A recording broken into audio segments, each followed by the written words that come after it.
La idea de este seminario surge a partir pues, de leer o de conocer trabajos muy interesantes desde hace mucho tiempo de académicas y académicos mexicanos como Yanina Ávila, como Gisela Espinosa, como Nicole Sanders, bueno, mexicanos y no mexicanos, como bueno, muchos de los participantes que están aquí, Marta Lamas también, Natividad Gutiérrez Chong, bueno, todos los que están participando. Y tener esta idea o este sueño de unirlos, ¿no? Unirlos para empezar a cuestionar y a conversar sobre las maternidades en México, porque esta compilación nos hace, entre otras cosas, discutir en dónde estamos, ¿no? En cuanto al estudio de las maternidades en México. Y también surge a partir de una propuesta que hace Connell a través de Feminist Studies sobre el cuestionamiento de la forma en la que se produce teoría desde el sur. Y un poco nuestro anhelo era pensar o cuestionar qué es lo que se está produciendo en México, ¿no? Un poco para romper con un asunto de imperialismo académico, algunos le llaman, pero también para ver cuál es la aportación de América Latina y en este caso de México en cuanto a la teoría, a teorías que pueden explicar la maternidad en México. El seminario se titula A Toda Madre, una mirada multidisciplinaria a las maternidades en México, y la idea del título, bueno, es un juego de palabras, ¿no? Esta expresión de a toda madre es cómica, tiene un montón de significados la palabra madre, y era justamente para recordar, ¿no? lo complejo que es la palabra, el concepto, las ideas, las prácticas, los discursos sobre la maternidad. Y también fue una intención como de jugar un poco, ¿no? Lo académico de repente tiende a ser muy rígido y por lo tanto como muy serio, entonces era una forma como lúdica también de abordar el tema. Y la multidisciplinariedad es porque pues estamos colaborando historiadores, antropólogos, sociólogos, demógrafos en el tema, y me preguntaron hace poco por qué las maternidades en plural, y bueno, la idea es ser incluyente, entender que las mujeres no se pueden entender a través de una universalidad, que tenemos distintas posiciones, y lo que intentamos fue hacer un seminario que incluyera en la medida de lo posible distintas formas de vivir la maternidad, distintas formas de ser o no ser madre, entonces por eso lo pusimos en plural. No existe una sola maternidad, sino que existen varias maternidades. El tema que trabajo es el de, bueno, es digamos como complejo el título, pero son las mujeres que eligen voluntariamente no tener hijos. Entonces, bueno, ¿qué significa esto para una sociedad en donde la maternidad está asociada al ser mujer? Y bueno, ¿desde qué recursos las mujeres enfrentan esta decisión? ¿Cuáles son estos motivos? ¿Con qué, de alguna manera, con qué se topan? En fin, a lo que yo creo que mi investigación puede aportar es de entrada a que no se asocie naturalmente la feminidad con la maternidad, porque definitivamente la maternidad es una decisión, no es un destino biológico, ni espiritual, ni filosófico, sino que cada día más se tiene que pensar en ello, no nada más la mujer, sino la pareja, pero principalmente la mujer. Y en este sentido creo que el hecho de cuestionarnos si efectivamente para qué queremos tener hijos, o el cuestionarnos si no los vamos a tener, cómo vamos a tener recursos para poder vivir en una sociedad que continuamente te está presionando sobre la completud de las mujeres, sobre el cariño que dan los hijos, en fin, matizar estos grupos como grupos unitarios en donde se pone una etiqueta de que este tipo de mujeres son de tal forma, egoístas, poco mujeres, en fin, creo que lo que nos permite la academia y la reflexión teórica es de alguna manera ir impactando también en muchos de los estereotipos, de las representaciones, de las formas generalizadas de vernos a hombres y mujeres en la sociedad, en donde efectivamente en una sociedad como la mexicana el hecho de no ser madre, pues prácticamente es no tenerla.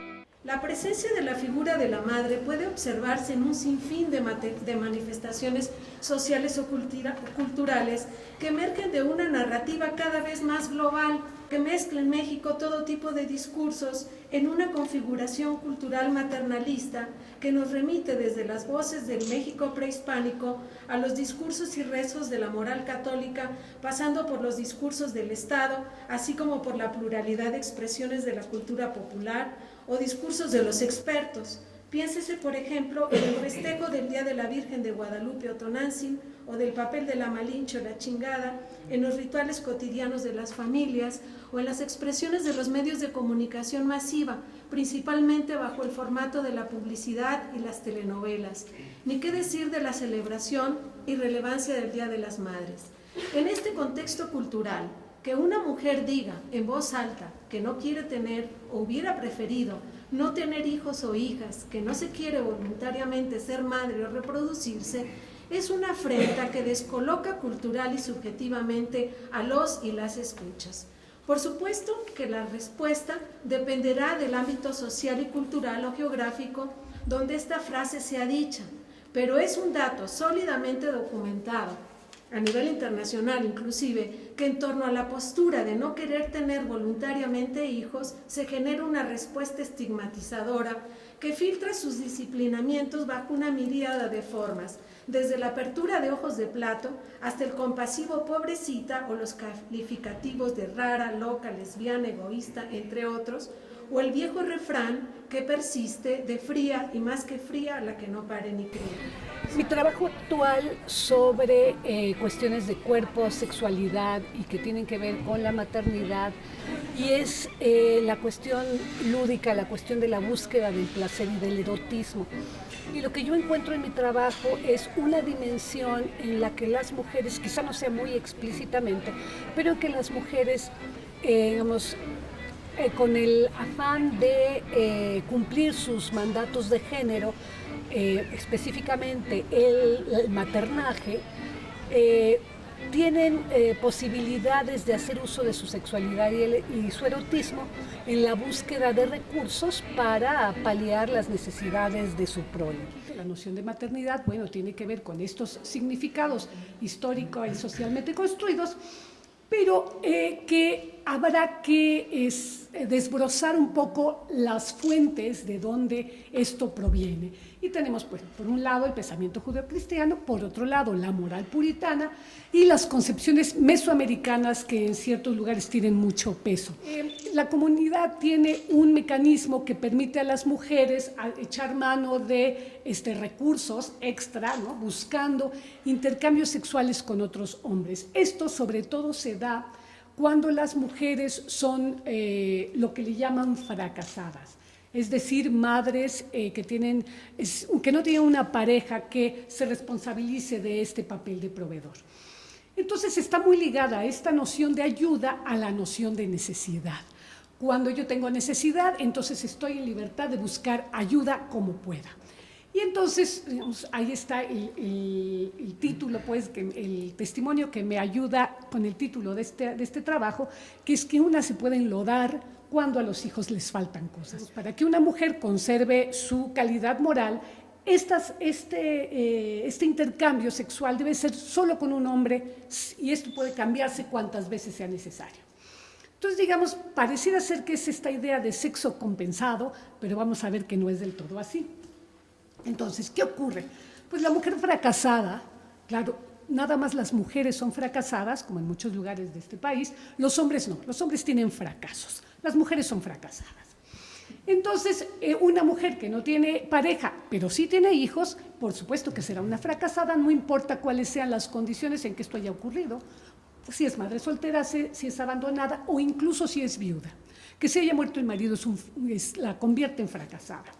Y curiosamente, este marbete o esta tipología, este tipo de persona las mujeres entran y salen de ser fracasadas porque un hombre puede sacarlas de ser fracasadas y las convierte en fracasadas. Entonces, si esa mujer dejó esa unión, la abandonaron, se murió, no tuvo simplemente responsabilidad por parte del padre, se convierte en fracasada, pero si establece otra unión conyugal, pues puede dejar de serlo, ¿no? Yo verdaderamente creo que, pues de algún modo el trabajo que hacemos es importante, tiene que ver con recuperar la memoria, con tratar de entendernos, con tratar de saber quiénes somos. Mi trabajo básicamente ha estado relacionado con mujeres y con pues la situación de la participación política de ellas. Yo pienso que en verdad esta necesidad de muchas personas de brincar de su propia casa, de su propia identidad personal y tratar de ayudar a resolver problemas más allá de la casa y de participar de lo público y participar defendiendo cuestiones que tienen que ver con una pues, mejor calidad de vida comunitaria, se nutre también de entendernos mejor como comunidad. Mi trabajo pues ha sido eso, ¿no? Tratar de ayudarnos a entender como sociedad, como comunidad, y bueno, las repercusiones que pueda tener pues se verán, pero tiene que ver también con coordinar trabajos de académicos para ayudarnos a reflexionar de manera colectiva y en la medida de lo posible difundir también, o sea, que estos resultados de investigación trasciendan, se lean, se vean. A Tine Dafitz la conozco desde hace muchos años, trabajamos juntas temas de género y política en la frontera, en los sectores más conservadores, y ella estando en un viaje en Guanajuato, de regreso me dice, oye, hay la posibilidad de hacer un seminario y un proyecto de un libro sobre maternidades. En el trabajo que estábamos analizando sobre mujeres y participación política, aparecía muy frecuentemente este tema de la imagen de la madre, el discurso de la madre, las objeciones o los problemas de ser madre y ser política. Entonces pensamos que una mirada desde muy distintos lados, como era la intención, podría y debería incluir también el tema de ser madre, ser política, o qué es para los políticos el tema de la maternidad o cómo lo usan, o qué papeles juegan las madres, ¿no? en toda esta sociedad, desde una plaza pública, desde los partidos políticos, en la propaganda política. Entonces decidimos trabajar juntas en un artículo sobre el tema, pero también en este equipo para convocar a distintas miradas sobre la maternidad. El título de la ponencia es Maternidad politizada, género, moralidad y activismo político de derecha en la frontera norte de México. Les cuento que a mediados de la década de los 90, Tine y yo coincidimos en una conferencia organizada por Victoria Rodríguez en Austin, Texas, y desde entonces se gestó cierto vínculo a partir de nuestro interés por estudiar no solo temas de mujeres y género en la política en México, sino por la importancia y el significado de la imagen de la maternidad en múltiples formas. A pesar de saber que caminábamos sobre la misma pista desde entonces, fue hasta el año pasado que decidimos escribir un texto juntas, que es hoy nuestra contribución a este seminario. Basamos esta ponencia en material recabado durante los 80 y 90 en la Ciudad de México, en Tijuana y en Ciudad Juárez, y también material que recabamos en 2013 en Ciudad Juárez nuevamente. A pesar de que no estamos solas en el señalamiento de la persistencia y en ocasiones la centralidad de esta imagen de la maternidad, como otros autores lo han señalado ya, no ha dejado de sorprendernos el modo en el que, en momentos históricos específicos, la imagen de la maternidad como parte del repertorio cultural de género emerge y se articula en los discursos de la política en México. Esto ocurrió así en 1968, cuando a poco menos de un mes del día de las elecciones, el Comité Municipal del PRI en Tijuana lanzó una convocatoria para el primer concurso de México, para elegir a la madre más feliz, así rezaba el misma que sería seleccionada y celebrada el 10 de mayo, Día de las Madres. Esta medida formaba parte de la estrategia por obtener votos del electorado femenino en medio de una campaña del PAN que se mostraba especialmente exitosa y atractiva para las mujeres y, cosa notable, entre las mujeres de las colonias populares de la ciudad. Hay mucho que decir sobre las notas periodísticas que se escribieron sobre este evento. Son sin duda reveladoras y cargadas de connotaciones. Para empezar, el PRI invade el espacio de las emociones y la moral al evocar la imagen arquetípica de la madre sufriente y desvalida. El partido, y el gobierno en este caso prácticamente no se distinguían, se proyecta a sí mismo como masculino, como el patriarca, como el protector que sabe cumplir los deseos de las mujeres y en particular los de las madres. Soy Tine Davids, soy profesora en la Universidad Radboud en Nijmegen, en Holanda. Ahí me dedico a estudios de género y política, género y globalización, y también género y maternidad, y género en migración y la gente que regresan de migrar, o sea, nuevos desarrollos en la migración. Creo que eso cubre más o menos mis intereses en que doy clases y en que hago investigación. Para mí, como yo vivo mi maternidad, yo creo que lo vivo en múltiples maneras. Creo que a veces duele, a veces es un dolor, a veces es difícil, a veces siento que falla en ser madre porque no puedo estar con mis hijos, porque estoy trabajando, pero muchas veces también me siento muy orgulloso, me da mucho placer, me da mucho no sé, disfrutarlo, gozarlo, disfrutar la vida de mis hijos, que puede significar algo en su vida. Creo que es parte de mi identidad, pero no consuma toda mi identidad. Creo que es parte de quién soy, pero aparte también soy profesionalista, soy esposa, soy hija de otra madre. Entonces creo que es múltiple, o sea, se pasa por muchas dimensiones, de identidad, vida diario. Puede disfrutar mucho, por ejemplo, en cosas pequeñas, dar de comer a mi hija. Yo creo que hay tanta variedad en ser madre, y también lo bueno y lo malo, pero para nada en la vida quería faltar esa parte de mi vida. Pero en el artículo sí sale todo un análisis también en ese tiempo de Yucatán, que todo eso, lo que llamamos pánico moral, surge también porque quieren establecer la relación entre hombre y Estado. Y no es que pone mucho énfasis en ser buena madre, el moral se gira alrededor de eso, ¿no? Tenemos que rescatar a las madres. Pero por otro lado es rescatar a los hombres, o sea, hombre como proveedor y hombre reestablecer después de la revolución esa relación entre Estado y hombre. Y creo que tiene que ver mucho ese énfasis de poner tanto énfasis en el rol de madre. Yo creo muchas veces tiene que ver por otro lado reestablecer la masculinidad en cierta forma. O sea, no los puedes desligar, yo creo. Ese es mi punto de vista. Y lo veo en México, pero lo veo también, por ejemplo, he leído trabajo sobre Sudán, que es un contexto distinto por completo y dentro del Islam. Y hay un análisis de una colega mía que ahí también hay tanta énfasis políticamente en el rol de la mujer, de la madre, como rol de madre como mujer. Y es también para reestablecer, o sea, el hilo, la relación entre el Estado y un grupo de hombres jóvenes. O sea, entonces creo que tenemos que analizarlo por este lado. Y yo creo que la hipermasculinidad también viene, como tú dices, además con la militarización. En esa época de que la guerra contra los narcos, que estaba con Calderón, es así como con símbolos muy, muy masculinos. O sea, ahí en la literatura muchas veces también lo considera como hipermasculino, o sea, ahí también viene, ¿no? Bueno, yo soy Abril Saldaña, soy doctora en Sociología por la Universidad de Manchester, profesora investigadora de la Universidad de Guanajuato, Campus León, y mis intereses de investigación son género, mestizaje, trabajo doméstico, comida, sexualidad y maternidad.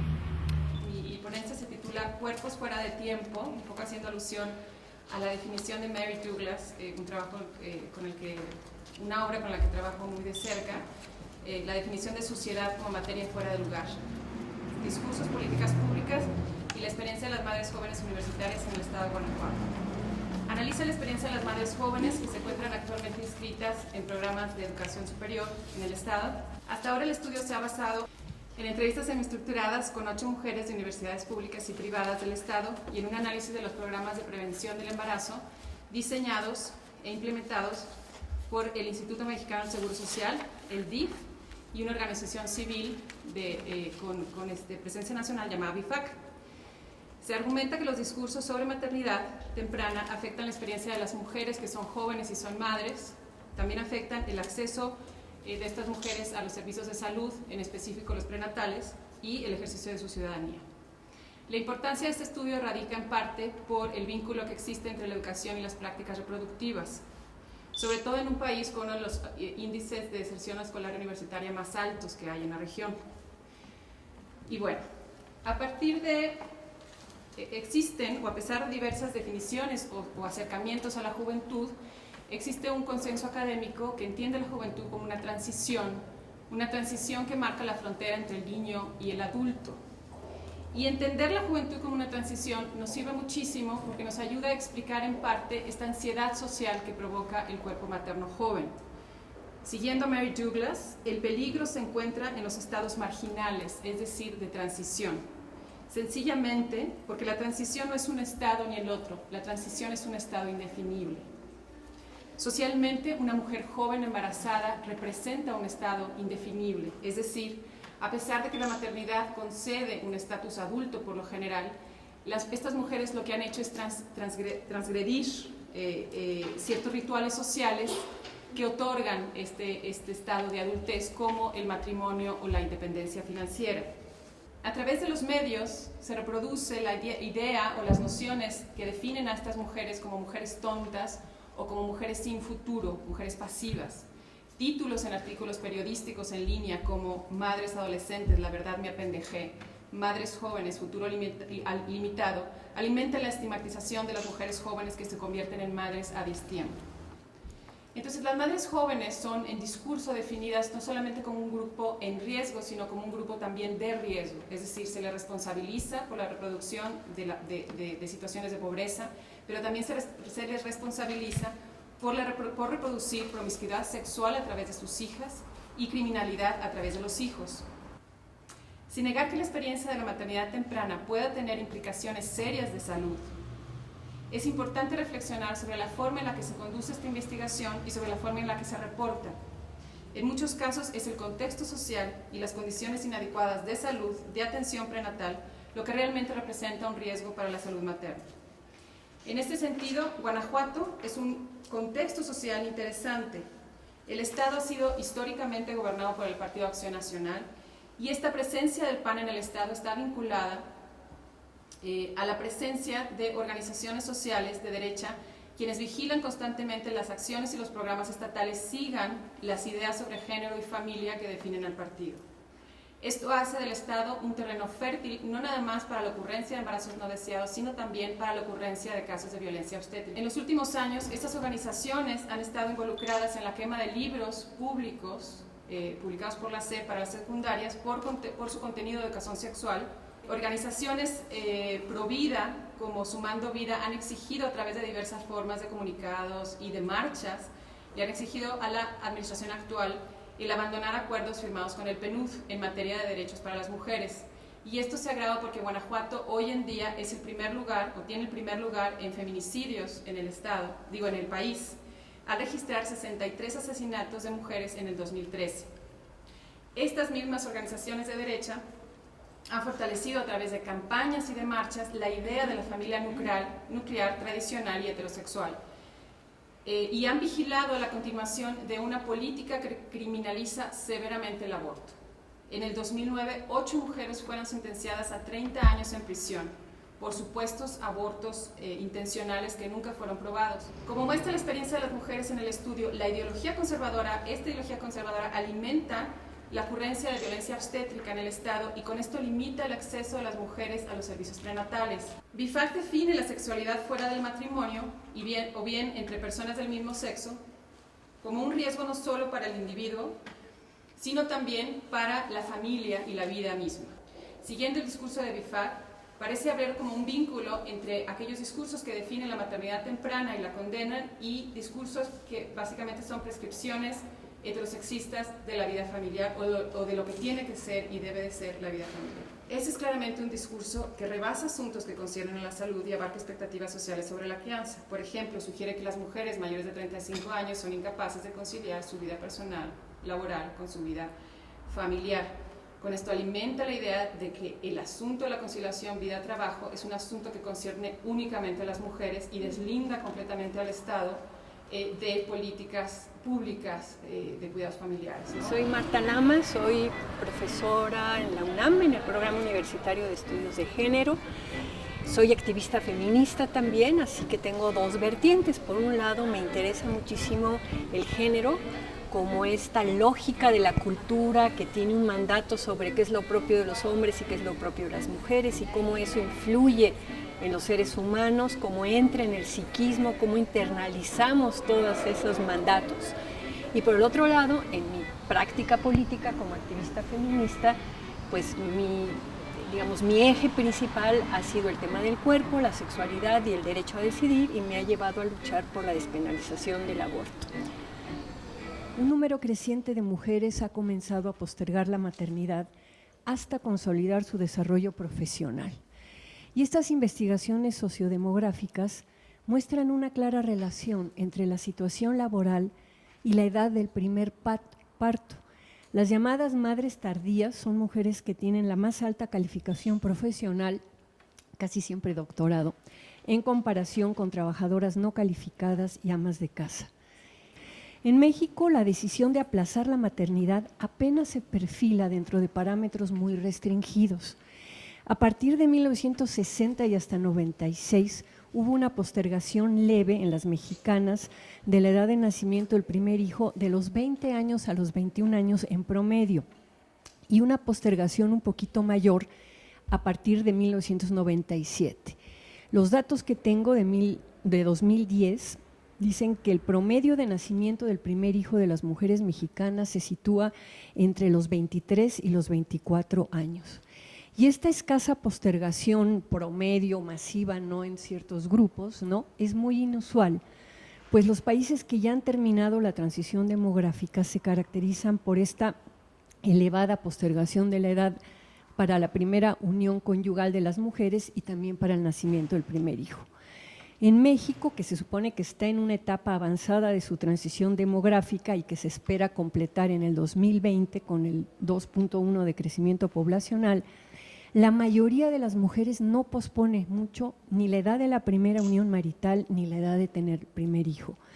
Esta situación tiene que ver con el hecho de que aunque el ingreso de las mexicanas a la educación universitaria es cada vez mayor, no son muchas las que priorizan su carrera profesional por encima de la maternidad, más bien ocurre lo contrario. Algo fundamental que Freud subrayó desde el principio de su trabajo es el vínculo que existe entre los síntomas individuales y el estado de la civilización. Colette Soler dice que el síntoma es lo que el sujeto mismo percibe como algo que no va, que le hace sufrir, que se le impone y que no logra eliminar. La dificultad que viven las trabajadoras para tener hijos, criarlos y desarrollarse profesionalmente está expresando el estado de nuestra sociedad capitalista. El modelo laboral es muy competitivo y los varones que han tenido y siguen teniendo un monopolio del poder en la cúspide de las organizaciones laborales, tanto las públicas como las privadas, fijan esquemas y horarios laborales sin tomar en consideración las necesidades de crianza y de cuidado. Son enormes los conflictos y problemas de todas las mujeres trabajadoras y únicamente quienes disponen de recursos económicos logran hacer compatibles trabajo y familia, pues contratan ayuda doméstica. Por ello, en México, muchas universitarias renuncian a su profesión al casarse y tener hijos, mientras que en otros países están renunciando o postergando la maternidad. Durante 2 días hemos estado sentados en este salón de la Dirección de Estudios Históricos, conversando, discutiendo, argumentando sobre la maternidad. Era la idea del seminario, pero el resultado, creemos de verdad, ha sido mucho más enriquecedor y abarcador de lo que esperábamos. Pusimos a la maternidad en la mesa, pero al desmenuzarla nos encontramos con otras cosas: feminismos, paternidad, parentalidad. agencia, estado, contexto, significados, diásporas simbólicas y exilios de digitales. Hemos hablado de discursos y prácticas opresoras, pero también de la importancia de pensar en la disidencia y en las posibilidades de transformación. Hemos visto a la maternidad desde el gozo y desde el duelo y los factores de cambio en distintos territorios y espacios temporales. El seminario ha sido un espacio para cuestionar la medicalización de la maternidad, su postergación y la institucionalización de una violencia que afecta de forma diferenciada a las mujeres según su posición en diversas jerarquías sociales. Jerarquías que se interiorizan, pero que también se resisten desde la práctica, el discurso.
Como feminista he visto que en los últimos años el neoliberalismo que ha pegado a todo el mundo, pues tampoco el feminismo se iba a salvar.